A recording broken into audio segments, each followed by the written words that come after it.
আসসালামু আলাইকুম। সবার কি অবস্থা? সবাই কেমন আছেন? আলহামদুলিল্লাহ, আমি আপনাদের ভালো আছি। তো অনেক দিন পর আবার চলে আসলাম ছোট্ট একটি ভিডিও নিয়ে। আসলে আমার তেমন ভিডিও করা হচ্ছে না। তো সবার কি অবস্থা? সবাই কে কোথা থেকে দেখতেছেন আমাকে একটু প্লিজ কমেন্টস করে বলবেন। তো অনেক দিন পর আমি একটা রান্নার ভিডিও নিয়ে আসছি। তো সেটা হচ্ছে ইলিশ মাছ। আসলে ইলিশ মাছটা অনেক দিন ধরে আমার খাওয়া হয় না, আর আমি আনতেও পারি না, যেহেতু ইলিশ মাছটার অনেক দাম।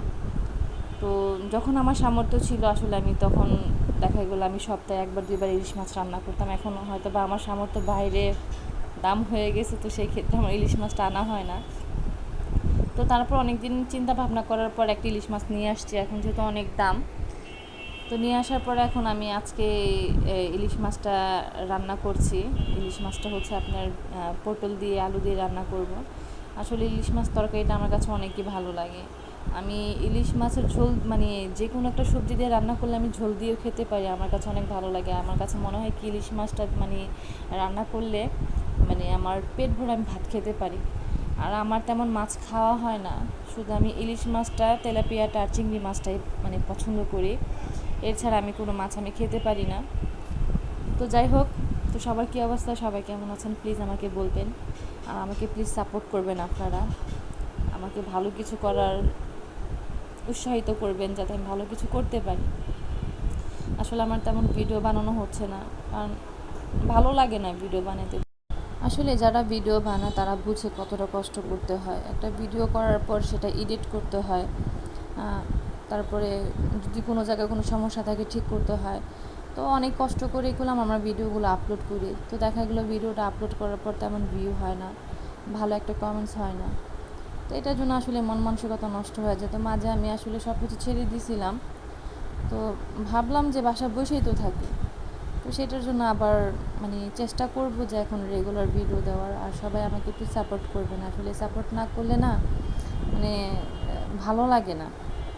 তো যাক, আপনারা আমাকে সাপোর্ট করবেন, আমি আপনাদের সাপোর্ট করব। তো সব কিছুরই দাম এখন বাড়তে, এখন কিছু করার নেই, আমাদের তো কোনো রকম খেয়ে বাঁচতে হবে। তো যাদের সামর্থ্য আছে তারা কিনে খেতে পারে, যাদের সামর্থ্য নেই তারা কষ্ট করে, এখন কিছু করার নেই। তারপর এখন পটলের দামটা একটু কমছে, 30 টাকা 40 টাকা কেজি পাওয়া যায়। আলুর দামও কমছে, প্রায় 50 টাকা কেজি পাওয়া যায়। তো যাই হোক, আসলে এরকম যদি কমের মধ্যে মানে সবজিটাও যদি কম থাকে তাহলে দেখা গেল মানুষ কিছুটা খেয়েও হলে বাঁচতে পারবে। তো কিছু করার নেই আসলে, যাদের সামর্থ্য আছে তারা কিনে খেতে পারে, যাদের সামর্থ্য নেই তারা কিনতে পারে না, কষ্ট করে। আসলে আমাদেরও তেমনটা হয়ে গেছে, একজনের কাজ দিয়ে আর কি হয়। তারপরে যতটুকু খেতে পারি আল্লাহর কাছে শুকরিয়া। এমনও মানুষ আছে তারা খেতে পারে না, দিন আনে দিন খায়। তো তাদের দিকে দেখতে গেলে আল্লাহর রহমতে আমাদের অনেক ভালো লাগছে, তা আমরা অনেক ভালোই আছি। এই কি আগে একটু মানে রেগুলার ভালো কিছু খেতে পারতাম, হয়তো বা এখন রেগুলার খেতে পাই না, এখন মাঝে মধ্যে খাই।